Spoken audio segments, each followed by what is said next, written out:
What is up, everybody, and how's it going? I'm Alex Goldstick, and you are listening to the Spring Forward podcast. If you're returning to the pod after our run in Season 1, welcome back to Season 2. If you're joining us for the first time, welcome aboard. We're just over a week away from the start of the third Spring League and first of 2019, which will see the league return to the same site as last year in Austin, Texas. This year, however, will be the first that the Spring League has an official professional football league partner.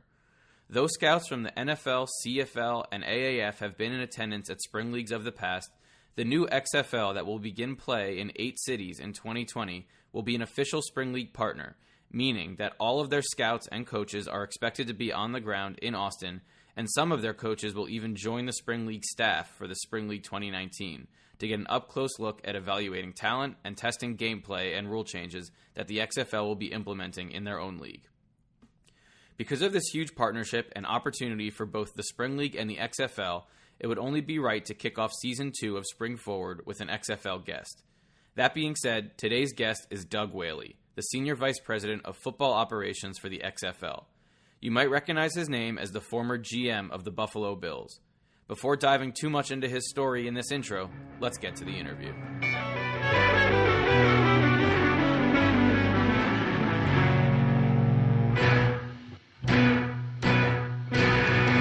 Doug Whaley is the Senior Vice President of Football Operations for the XFL, which will return in 2020. He finished his career as a player after graduating from the University of Pittsburgh and proceeded to amass over 20 years of combined front office experience in the NFL with the Seattle Seahawks, Pittsburgh Steelers, and Buffalo Bills, where he was GM from 2013 to 2017. Earlier this year, he assumed his new position in the XFL, which formed a partnership with the Spring League for the upcoming Austin camp. Doug, welcome on to Spring Forward. Alex, thanks for having me. I'm really excited to be a part of the podcast.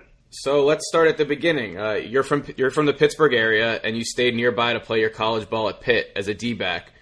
Tell us about your career as a player and your early love for the game of football.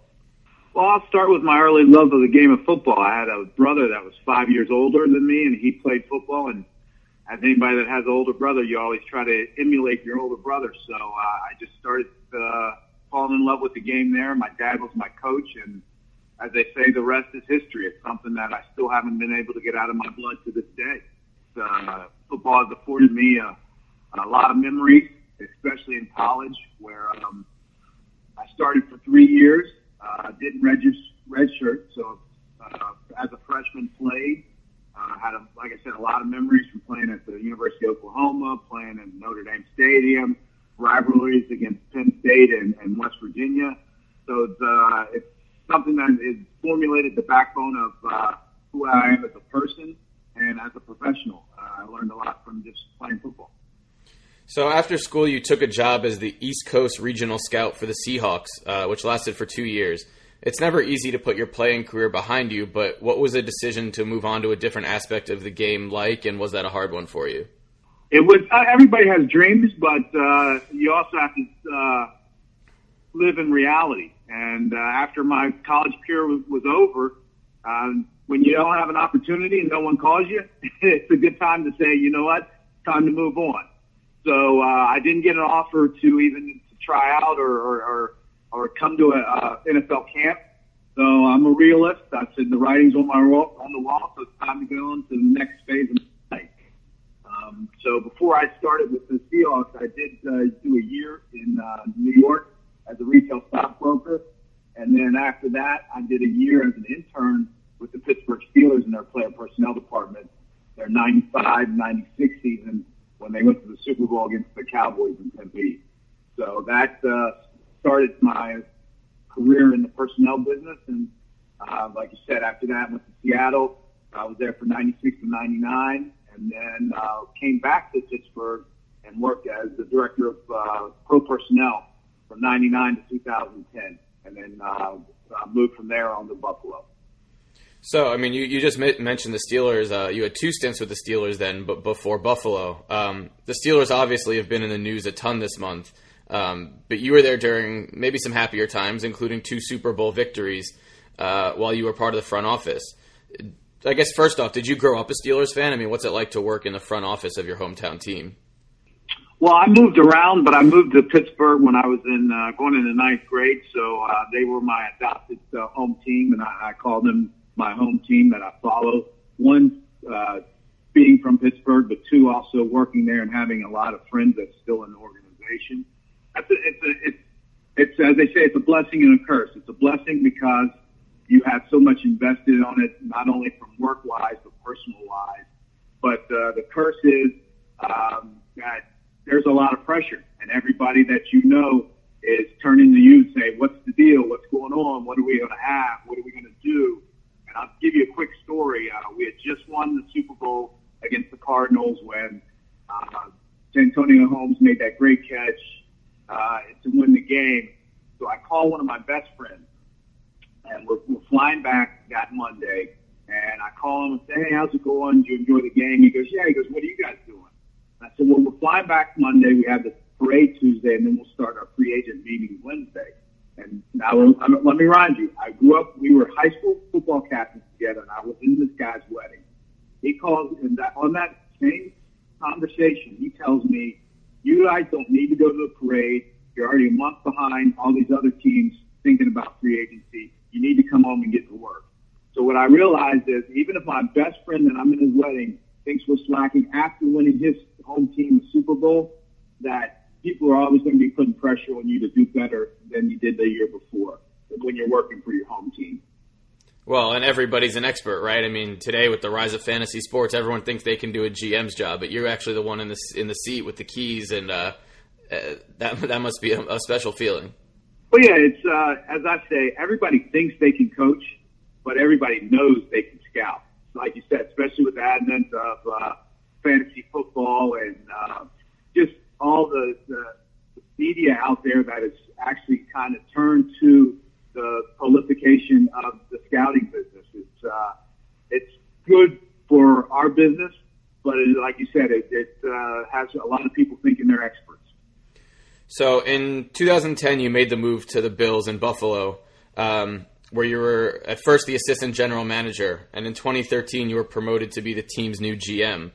What's that moment like when you're given the reins to an NFL team after spending over a decade in NFL front offices? Well, as a competitive person, you're always looking for a new challenge, and that's in our business the ultimate challenge. So it's exciting. The one thing that you can't do, though, is really focus on the magnitude of the job because it can get overwhelming. You got to focus on just doing the job. So you can, like I said, so you can not lose sight and lose focus. So it's one of those things where I hate to say it, you just take it really day by day. Now your fingerprints are still visible on the current Bills team, most notably LaShawn McCoy in the backfield, who you traded for in 2015, and head coach Sean McDermott, who you hired in 2017. What is something that you think the general football fan doesn't realize about your duties as a GM? The one thing that surprised me the most is to get to the GM position, especially from a personnel side, what I did was scout.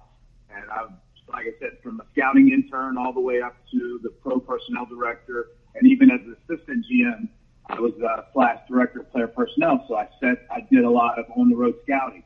Once you get into that position as a GM, scouting is the least amount of work you'll do. It's probably composed of maybe 10 to 15% of my job, and the rest of it was the managing part. That general manager, I really learned what that managing part was about. And when looking back, what are you most proud of your time spent in Buffalo? I think when we were in Buffalo, obviously we were probably, if you look at our overall record, we were around a little under 500. So we didn't make that step. But I feel confident that the majority of the time, anybody that played Buffalo knew they were going to be in for a fight. They knew we had some talented players, and they had to bring their A game and we'd be a competitive foe.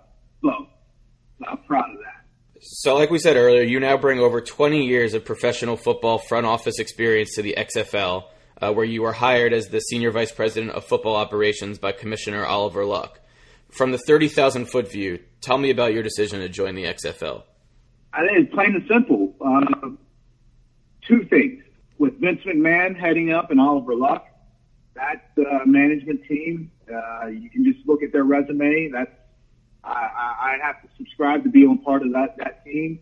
And second, nowhere in the lexicon of my thinking did I ever thought I would have a chance to be a part of creating a new sports league.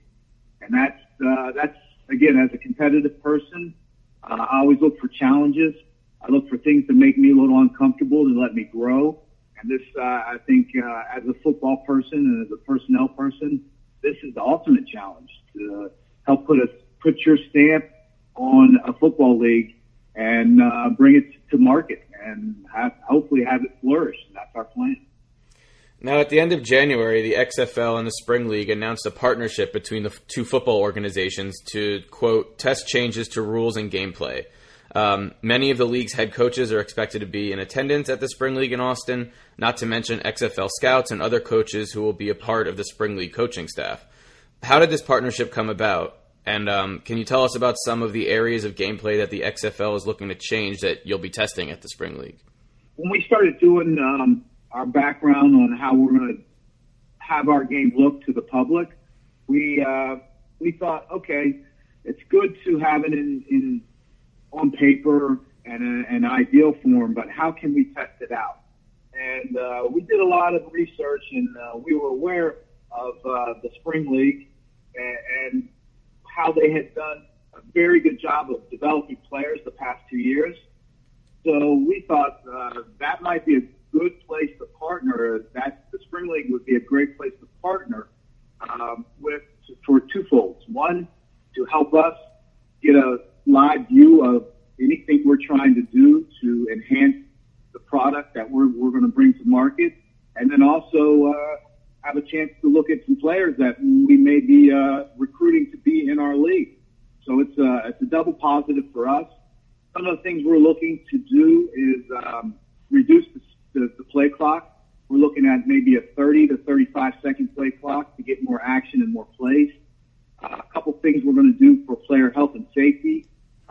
Looking at that 5-yard halo rule on a punt return. So it will decrease the high velocity impacts and collisions for player safety. We're going to look at different overtime format. We're also going to look at some kickoff rule changes. So there's a lot of things that we want to test out. And again, we want to see how they look to the public when you have a full 11 on 11 participating in the drills. So we're excited, again, to partner with Brian Woods in the Spring League, like I said, for twofolds, for the player part of it and acquisition part, and then to see how we think this thing's going to look once we put it on in the field. So you mentioned also coming to Austin to scout players. To date, the XFL hasn't announced any player signings. QBs are rumored to be the first position that will be recruited and announced. But in the initial press release of the Spring League XFL partnership, Brian Woods, the Spring League CEO, expressed enthusiasm at a new pro football organization coming to the Spring League to provide opportunities for his players. Is there a certain type of player you're looking for in the XFL? Are you just looking for football guys, or does the XFL game lend itself to a certain type of player? No, I think you always want to go for the best players available. You don't want to box yourself in to say we're looking at this type of player, that type of player, and then you limit yourself. And we think that this game, and I always tell people, if you go to any sporting event, especially a football game, you pull 100 people in the stand, they're all coming there to watch the players on the field. So it's all about the players. So the better players you can get, the more talented players you can get, the better game you will have. So we're just looking for the best out there and the guys that want to come and compete and be a part of something that can turn out to be special and historic. Now, the XFL will feature 8 teams in its first season. Those teams are located in Dallas, Houston, LA, New York, St. Louis, Seattle, Tampa Bay, and Washington, D.C. Half of those franchises have named head coach/GMs that include the likes of Bob Stoops, Jim Zorn, Mark Trestman, and Pep Hamilton, all of whom have incredible football credentials. But the XFL model features a single person to serve as coach and GM for each of your franchises. So was this a decision made to solve for a problem you see in the connection between pro front offices and coaching staffs, or some other reason that we might not be thinking of? We looked at it as since we're having a single entity owner, we thought each team should have a single entity person at the top on the football operations side. We looked at the college model, and we thought that would be the most efficient and best way to set it up in the XFL. So for the football ops side, the head coach is going to be the one making all the final decisions. But as any organization, he's going to have plenty of people around him to help him make those decisions. But the buck finally stops with him. And again, I think we just thought that was the most efficient way to get this league off the ground, and especially it falls in line with how the league is structured from top to bottom with a single entity owner. Now, some of those main names I just mentioned are huge in the football world. So do you think that that's a more attractive proposition to a coach making a return to the pro ranks to also flex their muscles maybe as a GM and putting together pro personnel? I wouldn't say flex the muscles. I think it would be something that added benefit to their repertoire on their resume. I think it's a resume builder. It's something that a guy like Bob Stoops is used to because he was basically the GM of the University of Oklahoma. But Pep Hamilton, Jim Zorn, and Tressman, those guys worked with GMs, so they've been a part of it, and they know exactly how that job description unfolds and what is required of it. So I think it's just an added benefit to those coaches to help them grow as professionals. Now, the XFL is making a return, but for all intents and purposes, it's basically a new league. And it's making its debut 1 year after another league, the AAF, began play. How do you see the landscape of pro football evolving and shifting with the existence now of the NFL, the CFL, the AAF, and the XFL, not to mention the Spring League, which has, or will in the XFL's case, provide players opportunities in all of the aforementioned leagues? Well, I think you said it right there. It provides opportunity for people to continue their lifelong dream of playing football, and it provides opportunity for fans that love and have an insatiable appetite to watch football. So I think it's a win-win for everybody. When you were a GM, did you think or notice that there was sort of a lack of player development to get to the NFL that now these leagues can provide? Or are you looking at yourself as a separate entity, maybe in competition with the NFL? I think we look at it this way. Well, no question there's a lot of good football players that either need development or are in that in-between where they're really good college football players and they're just scratching the surface of their potential to be pros, so they need somewhere to hone their skills. So I think these other leagues are going to be a betterment for the total game of football. And with the game of football, as long as we have these people that have, like I said, the insatiable appetite for viewing, I think it's a good thing for everybody. And from my GM role, I always thought that with the decreased amount of time that these college coaches have with these students, the development is being impeded a little bit. So if we had an avenue or a venue to help these guys get more time under their belt to learn their craft, it would just be a benefit, again, for everybody involved. And finally, I mean, these new leagues that come back, football is first and foremost at the top of everybody's list, but there needs to be those off-field features that attract fans to the league. So can you tell us about some of the things the XFL is doing differently off the field to launch the league next year? Well, there's going to be a lot of things we do with our broadcast partners that we're in the beginning stages to bring the fans more intimately involved in maybe play calling and knowing what's going on behind the scenes.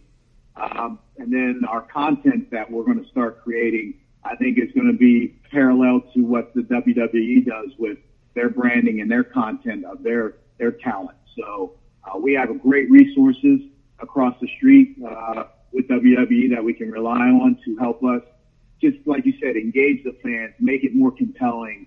And in this day and age, content is king. And I think we have a great plan to generate content that makes us appealing to not only the football fan, but the casual fan that may have an interest in the XFL.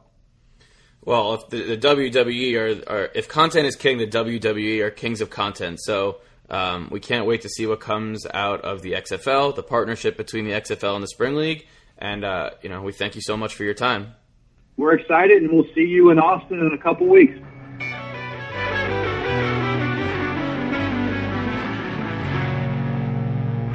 All right, that'll do it for Season 2, Episode 1. Thank you to Doug Whaley for taking a few minutes away from launching a brand new football league and talking to me. I, for one, am very excited about the Spring League XFL partnership and the additional opportunities that elite-level football players will get to achieve their dreams as professionals. You can follow the Spring League on Instagram, Twitter, and Facebook at the Spring League. You can follow me on Twitter and Instagram at Alex Goldstick. All music was provided to the Spring Forward podcast by Joshua Rosner. We'll be back with one more episode next week before heading to the Spring League in Austin. Later.